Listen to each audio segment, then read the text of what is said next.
Hello, my name's Wendy. I'm one of the occupational therapists here at Dorset Pain Management Service.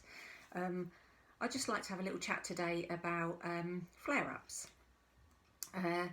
So first of all, what do we mean by a flare-up? So a flare-up is usually categorised as a short-term increase in your normal level of pain. Sometimes we don't really know why this has happened, but sometimes if we look back we can think, okay, yeah, maybe I know why I've got this extra pain at the moment.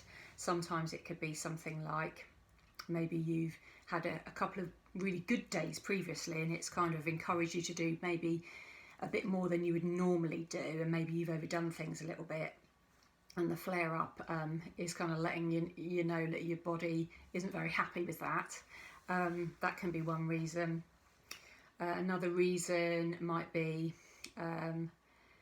maybe you've stayed at a friend's house, slept in a different bed, used a different bit of furniture. Sometimes that can be enough to sort of start a flare up.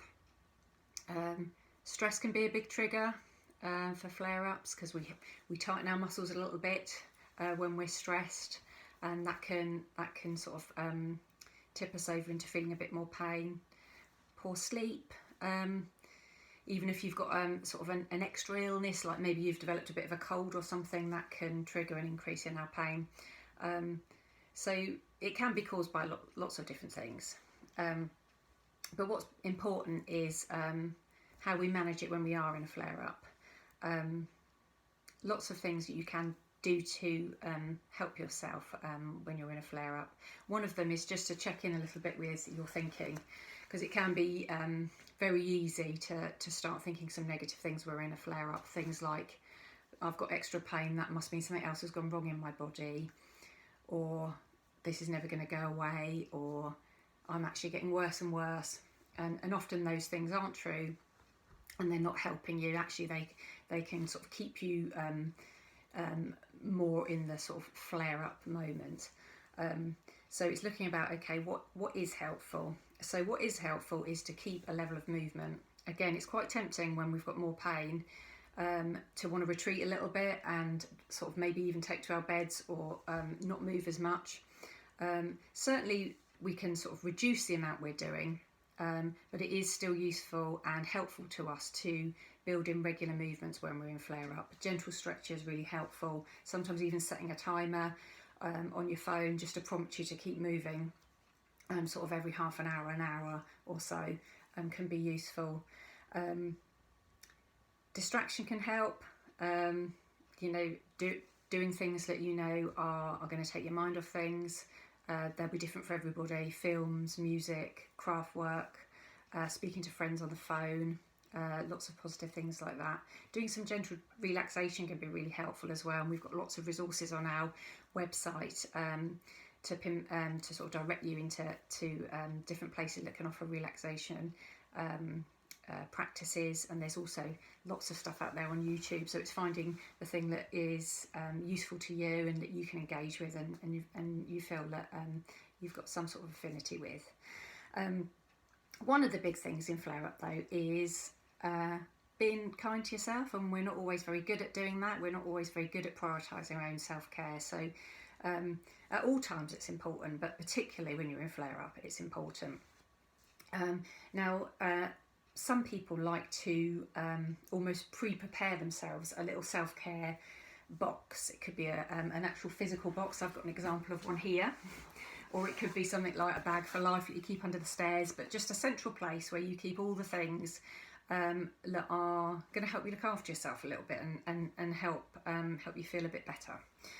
So there's a few examples of things in here that pain management service users have suggested in the past, and I've kept them up here and I've put together a little example box for you, but everybody's box will be different depending on what you like and what's helpful to you. But an example would be maybe a hot water bottle if heat is something that helps you. That might be something you might find useful. I talked a little bit earlier about distraction. Mindful colouring is something people really report good things about lead. It really sort of gets them out of themselves and is a good channel for their attention. And lots of different mindful colouring books you can get out there now. Maybe a movie, something you can put on and sort of escape from things for a little bit. Comedies are good. Probably steer away from things like thrillers and things like that. They might increase your tension a little bit and might not be helpful. So it's finding things that you think are actually going to do you some good. Really important one, just nice comfortable clothing. When we're sort of having an increase in our pain, we don't want to feel restricted and that something's digging in. We want something nice and comfortable. So I've got like a pair of tracksuit bottoms here would be something that I'd go for. Music also can be helpful, can take us to a bit of a different place, can help relax us, make us feel good. Anything that gets those endorphins going is going to help our pain. So music is often a good sort of gateway to that. Sometimes a picture of a loved one. Got my little puppy there. Again, because it can just promote those sort of feel-good chemicals in our body. So just a few examples there, but your one will look different to you. Please do have a look at the resources we've got about managing flare-ups on the website here. So if you go to our 4 pillars, and if you choose the one which is letter B, and it's building a healthy lifestyle, and managing flare-ups is number 5. It's got some good resources there. It's got a little plan that you can actually tailor how you would manage your own flare-ups on there, just a template in terms of formalising some thoughts about, okay, if I do go and flare up again, how am I going to manage it? What's going to be helpful for me? So do have a look. I hope you find it useful. Thank you. Bye.